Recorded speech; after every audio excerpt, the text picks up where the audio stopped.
Astăzi vom juca un joc în care trebuie să scăpăm de poliție. E un joc recent apărut pe Roblox.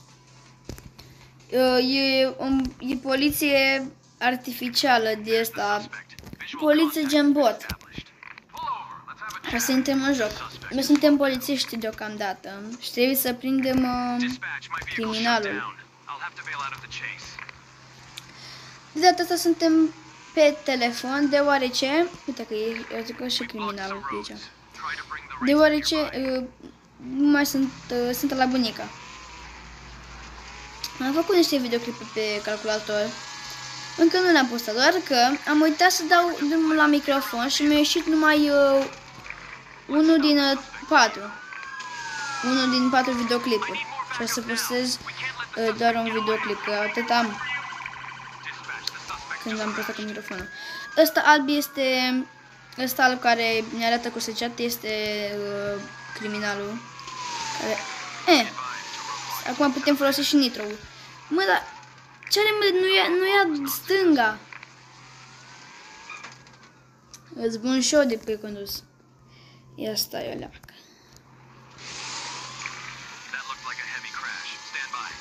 Opa, au făcut un accident foarte grav.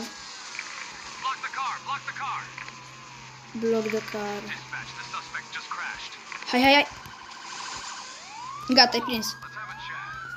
E prins. L-am prins. Jocul ăsta l-am mai jucat puțin. După meniu, după...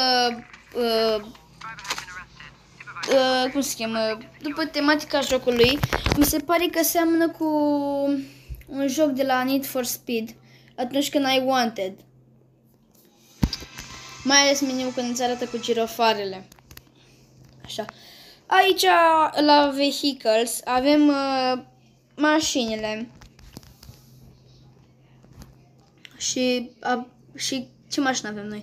Avem asta. Mașina asta o avem. Putem să ne luăm și alta, dar nu știu dacă se merită. Arată tare asta. Hai să o luăm. Am luat. Hai să... Ce suntem? Suntem poliții și data viitoare vom avea cu 25% mai multă șansă să fim criminali. Mama mia. De-abia de mă văd. Nu prea îmi place săgețile astea, că sunt cam depărtate. Asta deja...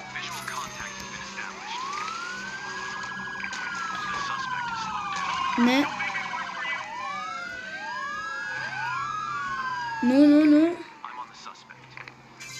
Gata, am și prins-o. Au fost ușor la aici. Ok. Jocul ăsta e simplu de jucat pe calculator. Na. Poliția a câștigat. Ea este criminalul. Sau criminala. Hai să-i deschidem. Hai afară. Așa. Rewards. Daily. Social. Trebuie să intrăm pe grup ca să ne dea ceva. Da, lasă, n-am nevoie. Police.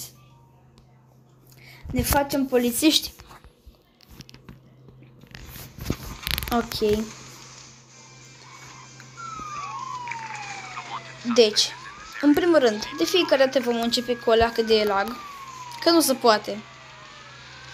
Și unde este ăsta? Mă iau după poliția asta, fiindcă, da, e de asta. Ai de asta. Hai, mă! Hai că-s bun. Am pus și l-am încurcat și eu de m-am sucit. Hai, mă. Tot acolo pe rampă. Gata, e prins. Faci ușor să te joci. Când ești polițist, îi prinzi imediat. Așa. Am câștigat 150 de lei. Vreau să devenim criminali. În sfârșit suntem și noi criminali. Deci, suntem cu mașina pe care am cumpărat-o și hai să fugim. Pe unde fugim? Stand-by. M-a văzut poliția. Văleu! Același mecanici ca la poliție. Cu săgețile astea.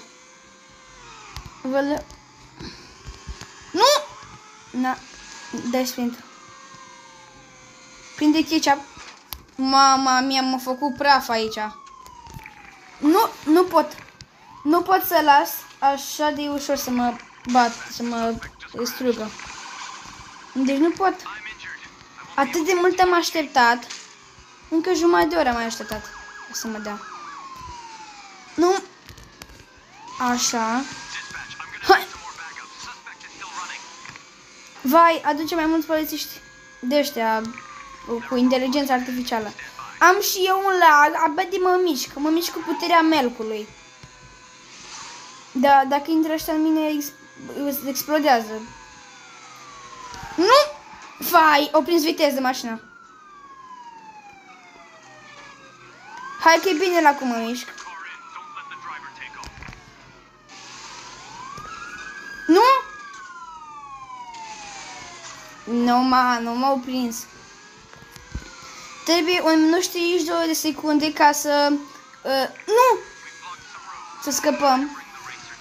Ce i-am făcut lui ăla? Și mi-a făcut și el mie. N-am scăpat. Cum pot să joc așa lag, mă, imens? Ca polițist nu aveam așa de mare. Aveam și quest-uri. Trebuie să sărim peste rampe, dar rampele... Eu mă plimbam pe la marginea hărții. Că asta e strategia.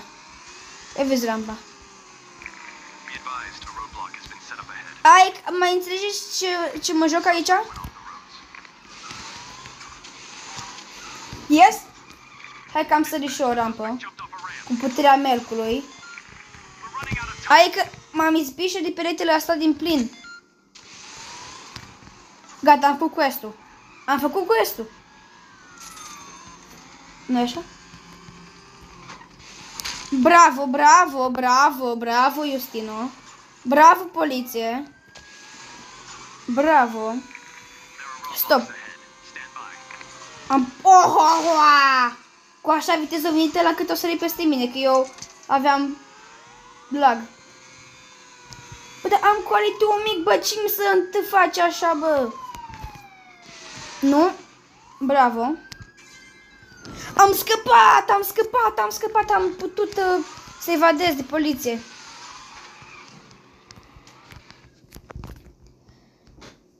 Nu m-a putut prinde poliția. Haha. Cam atât cu acest episod. Pa!